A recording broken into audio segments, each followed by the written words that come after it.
So glad that you are joining us. Happy New Year. And I know that this conversation that we are beginning this week around mental health is a difficult conversation. But I love that even though maybe this has been a difficult conversation for you to have, or it's definitely a difficult conversation for churches in general to have, that we can be a place where not only stories like Brittany's happen, but that we can share those stories and that there's no shame that's a part of that. There's hope, there's healing that's available. And so as you listen to her story, maybe you can relate to a few parts of it. Maybe there are aspects or elements of her story that give you hope that whatever you thought wasn't possible in your own, things could be different. Now, I want to make sure I take just a second and thank a whole bunch of you over the course of Christmas Eve, 3 days, 7 services, thousands and thousands of people, hundreds of you helped make that possible. So thank you so much. Thank you for serving.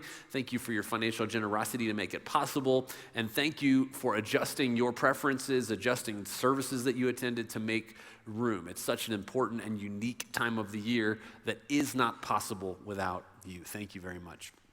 Now, as we get started, I want to make sure that I take just a second and identify something that I think is really important, which is some of you walked into this room knowing that we were going to have a conversation about mental health, and you felt good or you felt bad or you felt something in between about that. Some of you, this is going to be a total surprise. You didn't know what you were walking into, and so this is going to become really heavy, really fast. And there may be points at which you discover there's some stuff living on the inside, some stuff under the hood for you that you need help with. We have cards available in the back that give you resources and information. If you're here with us on campus, you can grab those on your way out, but you can also take a picture with your phone, or if you're watching us online, you can take a screenshot, because we want to make sure you know a couple things. One, if you're with us right here on campus, when we're finished, you can go out the doors in the back, turn right, and then turn right again, and there'll be a room with people that can talk with you, pray with you. We'll even have a professional counselor there that can spend some time talking with you. If this stirs up some stuff that you're ready to talk about, if you're joining us online, send us a message. We'd love to get you connected in that way as well. And then also, here are just a few resources nationally and kind of more locally that may be helpful for you. Here is a number you can text. If you text the word START to the number 741-741, you can begin a text conversation with someone about maybe some of the mental health struggles or something that's going on for you, even if you're not ready to talk to somebody else about it yet. If you want to have a phone conversation, you can call the National Crisis Hotline at 1-800-273-TALK. That number is available 24/7, 365 days a year. And then you can, in the state of Colorado, dial the number 211. And that is kind of like a community resource line where they can help network you to a whole bunch of different resources, including mental health resources here in the state of Colorado. And then if you want to know about maybe counseling referrals through Eastern Hills, or you want to know what other resources are available right here, our care pastor's name is Ben, and his email is just bramsey@ehills.org. You can send him an email. He can get you more information. But the moral of the story is this. If you came in today ready for this, or you came in not ready for this, but you discover you need help, don't leave today without getting help. Don't leave today without raising your hand and say, I need to have a conversation. I need prayer. I need some help. Because we know that this is not an easy topic. It is not going to quickly go away. There is no easy answer. But that's okay. We believe that there's still hope in the middle of whatever you're going through. Before we get started, I'm going to pray for us. And if you've never been here before or never heard me speak, I pray kneeling. And the reason that I do that, I often say, right, is that we want to humble ourselves. God gives grace to the humble. And this conversation is even more the case, that we need God's grace in the midst of this. Candidly, there's some personal stuff for me in this that's difficult and challenging, and I'm asking God to just show up and give me the words that you need to hear. Would you pray with me? God, thank you. Thank you that no matter what 2019 looked like, we are in a new year with a new opportunity to have this conversation. I pray that you would give us the boldness to let these words impact our heart. I pray, God, that as easy as it is to put up walls, that we would keep them down, that we would listen to you. It's in Jesus' name. Amen. Now, we are in January, which every year brings kind of conversations about resolutions, right? And this year is not just any January. We are in 2020, right? It's like super intense New Year's resolutions. And if we're honest, the resolutions that we have are pretty much the same every year. The resolutions that we have are like, hey, I spent a little too much over the last couple months, and so I'm going to budget differently so I can play catch up, or until my tax refund pays off my credit card bill, Or for some of you, maybe you ate a little too much over the last couple months, and so now you're on a diet to try to play catch up from that. Or for some of you, you just want to get more active, and so you joined a gym, and you're going to go for 2 weeks but pay for 12 months, Like we all do the same stuff over and over and over again. But here's the thing. I actually think resolutions are really good in the sense that they force you and me every year to ask a very important question. And this is that question: what do you want? That's a question you should ask. Like you should be asking that question on a regular basis in your life. And resolutions kind of allow us to answer that, don't they? You go, hey, I want to lose weight, I want to get more active, I want to eat better, I want to have different things financially, I want to start a hobby, I want to stop a pattern, behavior, addiction, whatever. You have something that you would say, I want that. But here's the deal. When you and I only focus on the exterior, here's what happens. 12 months from now, we have the same conversation. You're trying to lose the same 10 pounds again. You're trying to figure out how to get out of debt again. It's just this hamster wheel every year. And the reason for that is because every external thing we want to change, every habit, every behavior, every single resolution that we kind of are naturally drawn to together focuses on the outside. But I think we have to ask a deeper question, and that is, what do you want really? Like if you chased the breadcrumbs from the thing that you want to see different in your life, why do you want that to be different? I would argue that the thing you really want is probably something beneath what is the easy answer. And so for you, maybe that's, hey, I want to lose weight, or maybe I want to save money, or I want to learn this thing, or I want to be more positive, or I want to see different things happen in my life. But like, why?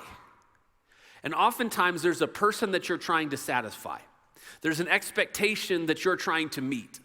And if we're not careful, what we'll do is we won't be honest about what's going on underneath the surface. We'll just keep trying to address what happens on the surface. And if we keep doing that, we'll keep being in the same spot over and over and over again. And at some point, you just have to decide whether or not you're tired of that. Like you can keep doing it. No one's going to stop you. As a matter of fact, there's an entire industry that is really passionate about you doing it the exact same way you're doing it right now because they're making money off of it. But here's the thing. If you'll be willing to look under the surface, I think there's change that can make a difference for a lot longer. For me, over the course of the last year, that's the process that I've begun to start doing. If you've been around Eastern Hills for a little while, you know this, that my dad, he passed away in the last year. My relationship with my dad the last few years of his life was the best it had ever been. But in the first few years of my life, it was really, really bad. Especially the first 10 years of my life, it was something that I've spent a lot of time in my life not thinking about, not talking about, not processing, and assuming that it wasn't impacting or affecting me. And in the last few years, as our relationship got better, I sort of just kind of said, I'm going to wait until my dad's gone before I really address the mess that I know is under the hood for me with relationship to my dad. And so once he passed in July, I spent some time at a kind of soul care retreat for a week and let some of those feelings, some of those experiences, some of those memories, some of that hurt come to the surface. And it was really difficult. But it felt like this weight that I'd been carrying for decades could start to get unloaded. Then just last month, I spent some time in intensive counseling where I was able to delve into some of those difficult, dark places of my childhood and identify where they were still showing up today and the best path for me moving forward to try to find hope and healing. And what I discovered is that it's not always about the pain and the trauma that you and I experience. It's sometimes about what we don't get, what we don't receive, and the trauma is just a thing on top of that. And I know that anytime that I share a story like this, it's easy for you to think, well, that's not my story, so this must not be my thing. And I genuinely hope that your relationship with your dad was amazing. I hope you had the best childhood. I really do. But I'm guessing even if you did, you can point to a time in your life where there was pain, where there was trauma, where there was heartbreak. And if you weren't careful, it's been this thing that you've kind of just pushed down under the surface. And when you do that, it creates dysfunction you don't even know about. As a matter of fact, I've come to understand these kind of 4 building blocks that we need in relationships, but especially as kids, we really need them. And when we don't have them, they create even bigger wounds for us. And those 4 things are these. The first one is this, that you feel seen, that you feel like people in your life that care about you understand you. They see you. They listen to you.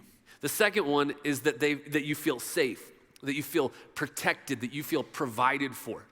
The third one is that you feel secure. And this isn't so much like have a good security system. This is like people in your life that let you confidently be you, that you can be secure in who you are. And then the last one is soothed, that when disappointment comes, when heartbreak comes, when discouragement comes, there are people in your life that slow down, extend empathy, and are present with you in your pain.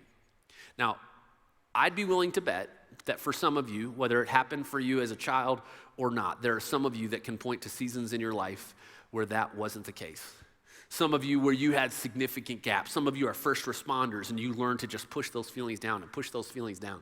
Some of you are military veterans and you find yourself in a group of people that if you're not careful, the message is, it's fine. You're better off than that person, than that soldier over there, so just bury it.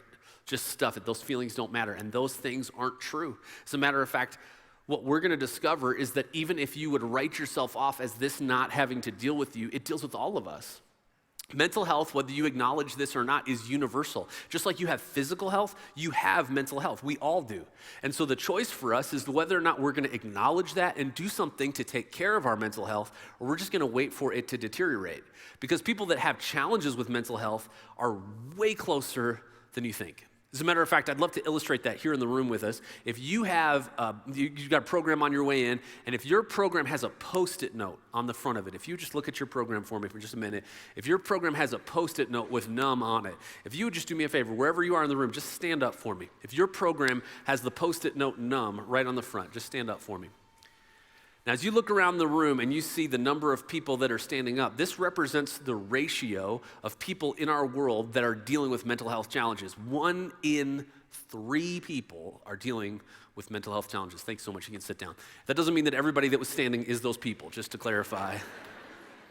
But it means that if you're in a family, probably somebody in your family is dealing with mental health challenges, whether they're saying it out loud or not.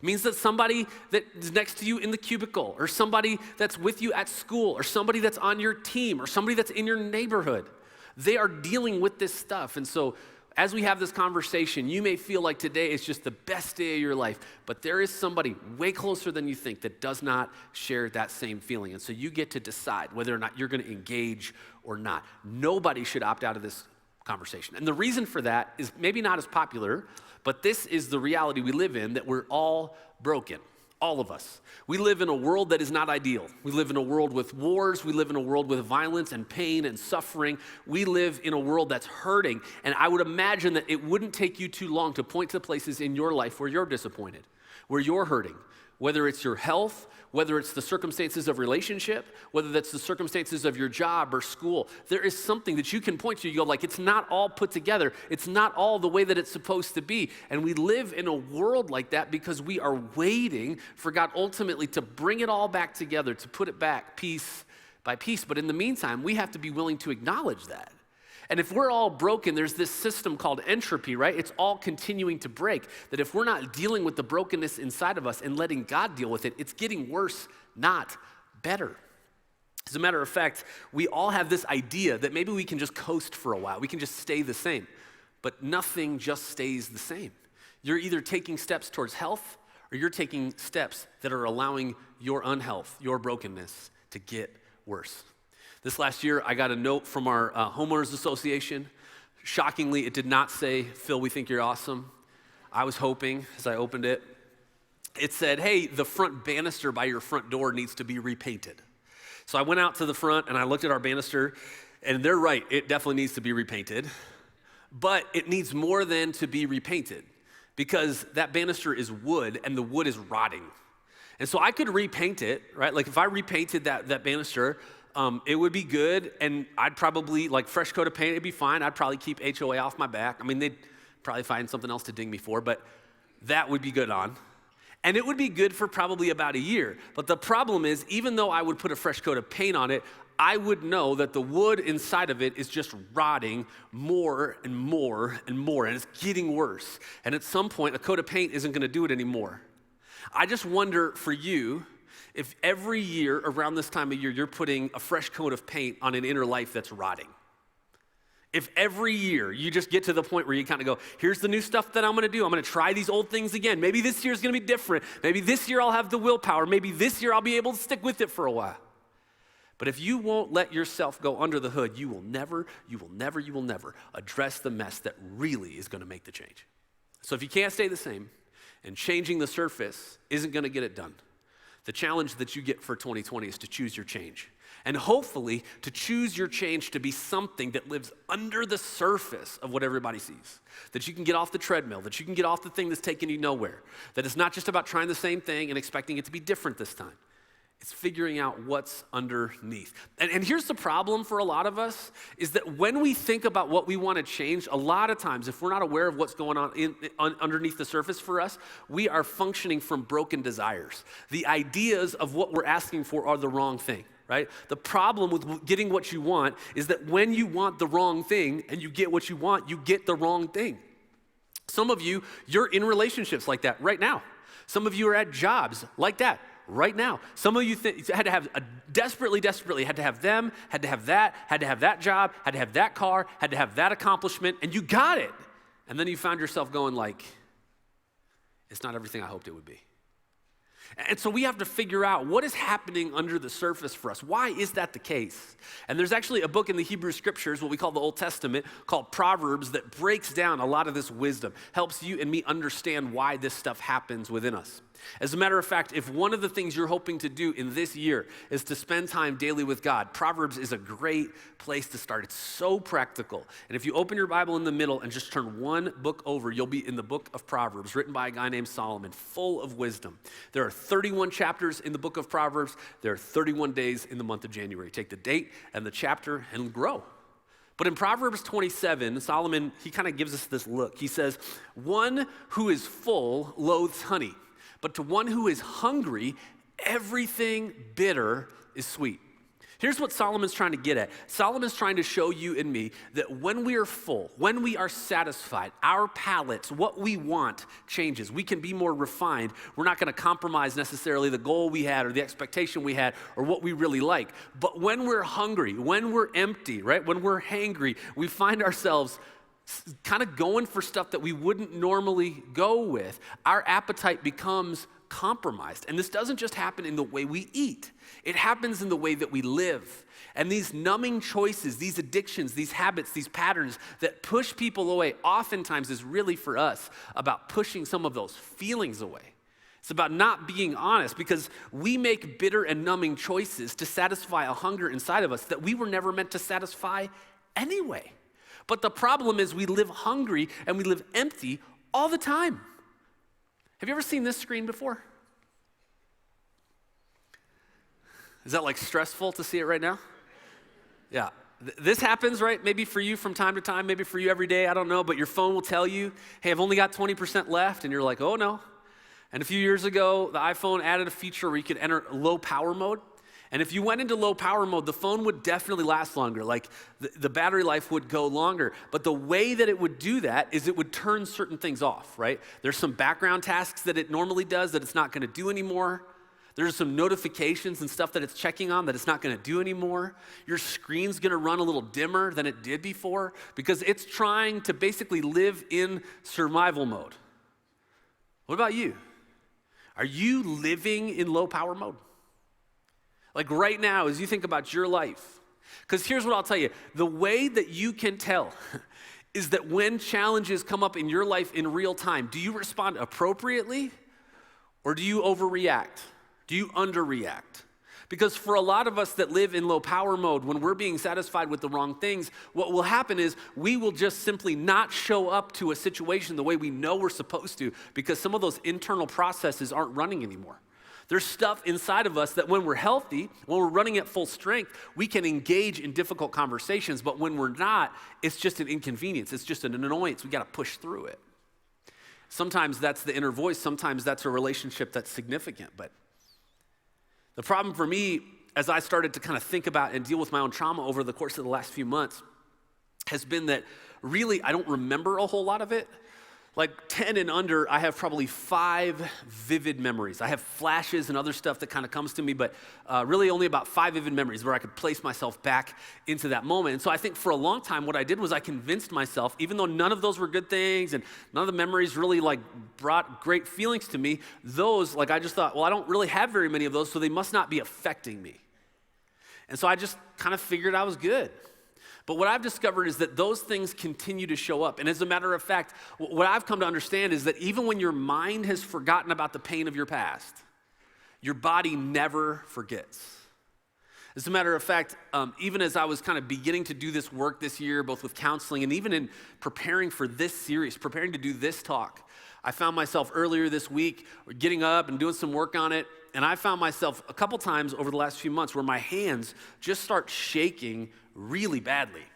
I couldn't type. I had to just stop, spend time with God and go, hey, I'm going to let you in. Like, this hurts. I don't know what this is. But as I let myself go back to those moments of fear, as I let myself go back to those moments of pain, as I was willing to put myself back in that place, it hurt. But I'm telling you, it's so important to let yourself feel that, because whether you think it's affecting the decisions that you're making or not, it is. As a matter of fact, there's a book, it's not a Christian book, it's a secular book about neuroscience. It's called The Body Keeps the Score. And really what this book is about is a study that was done on PTSD survivors of Vietnam. And it was veterans that came back and were dealing with PTSD symptoms. And what they did is they did scans of their brains. And they discovered that under normal stress, in kind of real-time, present-day circumstances, there were parts of their brain that just went dark. What essentially happened, it's really exactly what Solomon told us thousands of years ago, is that we have developed neural pathways through trauma that says, hey, I don't really have time to deal with this. I'm living in low power mode. I'm living in trauma mode. So I got to run right to this response. I got to go right to this spot. And unfortunately for a lot of us, even if you're not a veteran, even if you're not somebody that's a first responder, the trauma affects you the same way. And if you won't let it out, it will continue to work itself out in some really unhealthy ways as you live in low power mode. But what if we could live with God's power? Because what I would argue is actually you were never designed to live by your own power. It doesn't matter how great the diet is. It doesn't matter how terrific the workout plan is. It doesn't matter how great you can start that habit or stop that addiction, or it doesn't matter. Your power will never be enough to address all the challenges that you feel in life. It wasn't designed to be. And so if God's power is available to us, then when you choose your change, I hope that maybe you'll think there could be a different kind of power that if you're honest about what's going on under the surface for you, that you can embrace into your life. What we're going to discover together is that power is what we've always been designed to live with. And if we'll let God into what's really going on in our life, Jesus will offer to us what he's always offered, which is restored futures. That no matter what your past was, what your pain was, what your trauma was, where you've been, it doesn't have to define where you're going. And forgetting it and pretending that it never happened is actually creating cycles where you're just repeating the same dysfunction. So we're going to look for just a minute at a section of the Gospel of John. John's the guy that followed Jesus and wrote this gospel account of Jesus' life and ministry. And he had a specific focus of Jesus' supernatural power. He really wanted people to understand that Jesus was doing things that nobody had ever seen before. And so because of that, he gives us these little look-ins. The one that we're about to look at is early in Jesus' ministry. And he's doing unbelievable things. And we get brought into what's called the sheep gate. The sheep gate is a specific location outside the temple where the sheep that would become sacrifices for the Jewish people were brought through. But it wasn't just that. It was also a place where people in significant need collected. People that in that culture would have been pushed to the margins landed in this place. If you think about it in present day, think about the sights and the smells and the sounds that you would find in a downtown Denver park on a sunny day, with tents and homeless people and lots of need, and you're not totally sure how to help any of them. That is the situation that we're getting dropped into. And John, he describes it this way. He says, in these lay a multitude of invalids, blind, lame, and paralyzed. One man was there who had been an invalid for 38 years. Now, I don't know about you, but 38 years seems like a really long time to me. And I don't know how long he'd been in this specific situation, how long he'd been right by the sheep gate trying to get help. But here he was in this spot. We don't know if he was paralyzed or if he was just really weak, but he finds himself completely frozen. And that was his response to pain. That was his response to trauma. He was in a culture where the patterns that got created were because of the way people looked at him. And in this culture, when you were this way, you were considered as less than human. But we all experience trauma through really one of three lenses. You've heard these before, right? You either fight, or you run, flight, or you freeze. He froze. That's what he did. And some of you, you've been frozen in a relationship, you've been frozen at a job, you've been frozen in a season of life, you've been frozen in an addiction for a really long time. That's been your response. Can I tell you, for me, my response is fight. My response is to power up. That when challenges come, when issues come up, I just think like, I'll just keep going. I'll just work harder. I'll just wake up earlier. I'll just do more. I'm always the one that can be depended on. It's gonna be great. And it's not that can not be redeemed by God or that can't be a good thing, right? If you're an Enneagram person, I'm an Enneagram 8. Like that's how God made me. But when I let my brokenness and when I let my past trauma inform me, I live out of my own strength and it is exhausting. And can I tell you, if you're like me, if you're the type A person, if you're the person that everybody always relies on and depends on, here's the really big problem for us as we try to get in touch with the brokenness inside of us and let God have access to it. We live in a world, in a culture, and in a time in history where we are rewarded for our dysfunction. See, at work, nobody's gonna give you a hard time for working too much. As a matter of fact, you might get rewarded for it. In life, it is easy for us to just keep powering up, but it is exhausting. And like that rotting wood on the inside, your inner life is just screaming for this better way that Jesus makes available. I had to decide at some point that level of exhaustion was not the way that I wanted to live anymore, that I wanted to find help, and I'm not done getting it. And you have to decide. Maybe that's today, maybe it's not, but at some point, you're gonna come to the end of yourself. You're gonna understand and maybe make a decision that you need to find help. In this scene, Jesus could be anywhere. He could have gone to the synagogue, could have gone to the temple, could have been talking with extremely influential people. But John goes on and he says this, it says, when Jesus saw him lying there and knew that he'd already been there a long time, I wonder what it was that made Jesus think that he'd been there a long time. Like, was this guy, did he have a setup, Like, was it, this is definitely his spot? Was it the smell? Did he hear it from other people? What was it? Whatever it was, that's the moment we step into. And he said to him, Jesus said to this invalid, do you want to get well? That question feels crazy, doesn't it? He's been sick for 38 years, and he asked this question to him. I'm going to ask you the same one. Do you want to get well? I don't know if you've been struggling for 38 years or more or less. But this question of do you want to get well is so incredibly important, because if you want to get well, you got to let God in. You got to be willing to go back and feel some of that pain. You got to be willing to not just keep burying it. Because here's what happens when you and I aren't willing to let God into those habits and into those numbing behaviors and into those addictions and into those New Year's resolutions a little deeper than that. You're just going to be doing the same thing over and over and over again. As a matter of fact, you may do exactly what this guy did. He responds to Jesus this way. It says, the sick man answered him, sir, I have no one to put me into the pool when the water is stirred up, and while I am going, another steps down before me. Jesus said to him, get up, take up your bed, and walk. And at once the man was healed, and he took his bed and walked. Did you catch that? This man, he didn't even answer Jesus. Jesus said, do you want to get well? And the man goes, I can't. He says, I don't have anybody. Nobody can help me in. And by the time I get in, somebody else has been there. Now, there's a reason that he's saying that. There's a reason actually that all these people are around there is there's this specific pool by the sheep gate, and there was a belief at the time that every time the water was stirred up, that an angel had stirred it up. And the first person that entered the pool after it had been stirred would be healed. And so at some point, when he first got there, every time he would look for somebody to help him in. And maybe somebody helped him, maybe somebody didn't. But he would discover, I can't get in there first. And at some point, he just decided, this is the only way that I can be healed. I guess this is just my lot in life.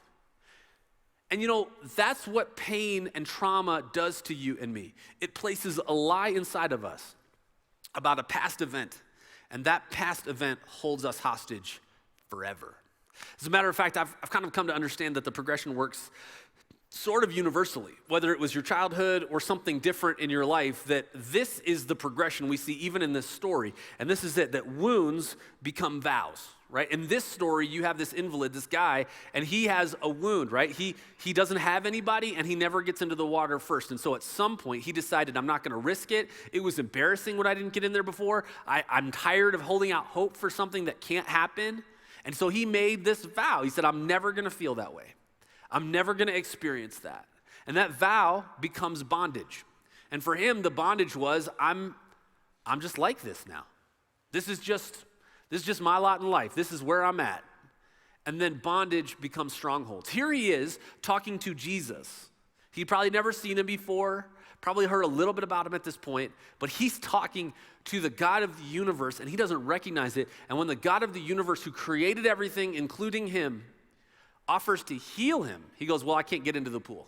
That's what strongholds do. Strongholds put you and me in a place where we decide nothing and no one can help. That's just not true. I'll tell you, all of us experience this. For me, the wound that I experienced when I was young goes back to those 4 S's we talked about.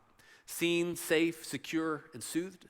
I learned from a very young age, especially with my dad as a child, that being seen was actually not safe.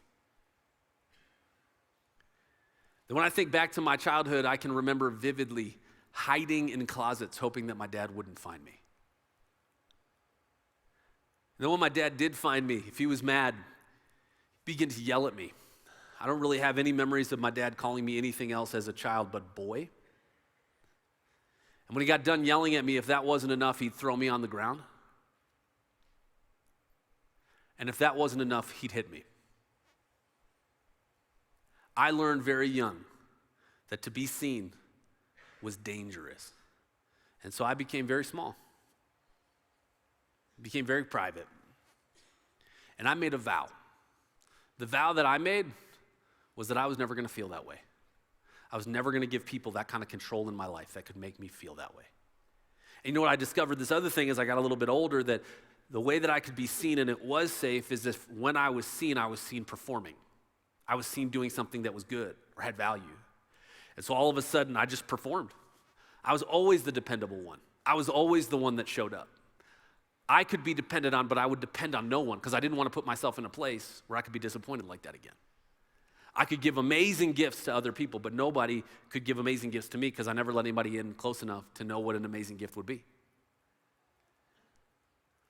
Can you see, even though there weren't a ton of memories, that wound became a vow, and that vow became bondage where I was doing this all on my own, and it was exhausting. And then at some point, it became a stronghold. And in ministry, when you do ministry, it has this really unique, twisted way that it works where you do a bunch of stuff that's for God. But God's like, no, I want you to do that with me and with my power. But when you create a stronghold that you don't want to let people in, you say, God, I got it. Don't worry about it. And at some point, you just have to decide whether or not you want to live that way. At some point, I had to decide, do I want to live that way? And was it painful to go back to that? Of course it was. But I'm not that little 8-year-old boy sitting at the base of a closet anymore. And my earthly father, he changed, and thank God we had a different kind of relationship in the final years of his life. And my father's gone now. And my heavenly Father has always and will always love me just as I am. Your heavenly Father has always and will always love you just the way that you are. And so you have to decide, are you willing to stop living the lie that you've been living in your life? You have to decide, will you choose your change? And will you choose it as something beneath what you've been settling for? But we have to ask ourselves in 2020, right? Why is this so hard for us? Why is it so difficult for us to be able to recognize that this is a problem we all face, we all deal with, this is not going away? Well, I think one of the reasons this is so difficult for us, this is so challenging for us in our culture, is because we have pain and emotions that we don't really quite know how to process. And some of us, we've just learned over the course of the years that it's easier to put up walls, it's easier to put on armor. We've been told to be strong is to be tough, that we can't let anybody in, and we just put a fresh coat of paint on it. And really what we do is we compartmentalize. And so your physical life, your mental life, your professional life, your family life, your inner emotional life, they're all different. And so because of that, you feel like you can just kind of keep everything in check, but that's actually not the way that it works. That same guy, Solomon, that we talked about earlier, he gives us a glimpse of this in Proverbs chapter 4. He says this, he says, above all else, keep your heart with all vigilance, for everything you do flows from it. Now, what Solomon is saying, for those of you that are maybe skeptical or you feel like, Phil, this has been a lot, like I don't know that I'm really ready to engage like this. What Solomon is saying is, I've got a bunch of wisdom for you, a bunch of ways for you to apply knowledge and live differently. But above everything, here's what I would tell you to do. Keep your heart with all vigilance. And a heart in the Hebrew understanding was this combination of how you felt and how you thought that led to everything you did in life. It was these neural pathways that we talked about. It was this idea that you have an inner life that as quiet as you try to make it, it is living loud in everything you do.